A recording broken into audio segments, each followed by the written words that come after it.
Bonjour à tous. Alors, un concept un petit peu différent aujourd'hui. Dans cette vidéo, je vous présente 8 choses que vous devez faire pour mieux parler anglais. C'est des choses super simplifiées, il faudra bien sûr aller au-delà quand vous voudrez progresser encore, mais ça va vous donner des bases. Alors j'ai basé ça sur des fautes que vous faites souvent ou sur des choses que vous ne connaissez pas et qui m'étonnent toujours. Donc, règle numéro 1, l'adjectif en anglais se place toujours avant le nom. En français, on peut le mettre avant ou après, selon lequel. En anglais, c'est super simple, c'est toujours avant. Même s'il y en a plusieurs, d'accord? A big old black cat. Cat, il vient en dernier. Règle numéro 2. Les adjectifs sont invariables en anglais.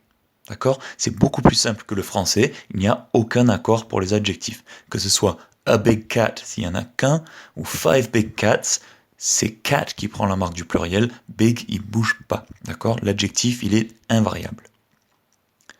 Règle numéro 3. Au passé, utilisez ed.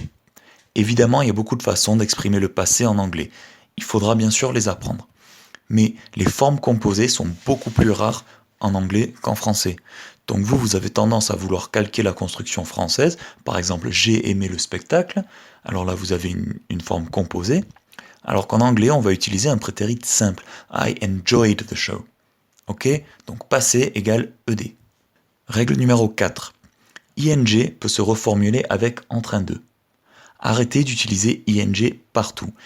Il y a bien sûr plein d'exceptions à ce que je vais vous dire, mais comme règle de base, ing exprime quelque chose qui est en train de se dérouler, ou qui sera en train de se dérouler, ou qui était en train de se dérouler. Mais n'oubliez pas, c'est ce en train de qui est super important. D'accord? I'm thinking, je suis en train de réfléchir. I will be driving home, je serai en train de rentrer à la maison. Règle numéro 5. Au futur, utilisez will avant le verbe. Il y a plusieurs façons d'exprimer le futur en anglais, la vidéo arrive. Cependant, en attendant, will est un modal, ce qui veut dire qu'il est super simple d'utilisation. Il suffit de le mettre avant le verbe à l'infinitif et votre phrase est au futur. Tout simplement. Il n'y a rien à conjuguer. Every day I go to school, ça c'est du présent. Tomorrow I will go to school, d'un coup c'est du futur.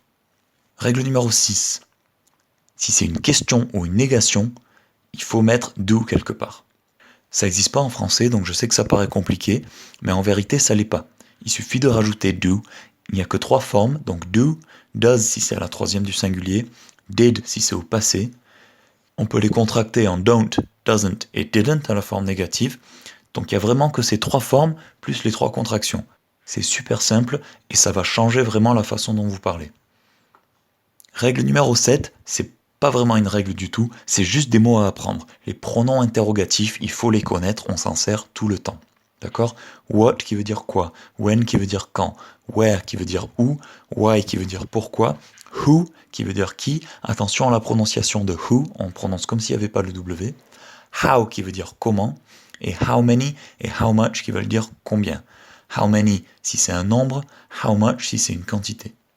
Et enfin, règle numéro 8, he et she uniquement pour les êtres humains. En anglais, pas besoin de se demander si c'est masculin ou si c'est féminin. Si c'est autre chose qu'un être humain, utilisez it. I saw the Empire State Building, it was very tall. I had an idea and it was a very good idea.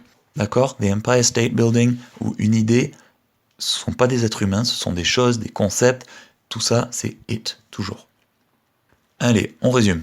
Règle numéro 1, l'adjectif se place toujours avant le nom. Règle numéro 2, les adjectifs sont invariables. Règle numéro 3, au passé, on utilise ed. Règle numéro 4, ing peut se reformuler avec en train de en français. Règle numéro 5, au futur, on utilise will avant le verbe. Règle numéro 6, question ou négation, on utilise do. Règle numéro 7, apprenez-moi ces pronoms interrogatifs. What, when, where, why, who, how many et how much. Et règle numéro 8, he et she sont uniquement utilisés pour les êtres humains, sinon c'est it. Allez, à très bientôt et je ne veux plus vous entendre vous tromper là-dessus.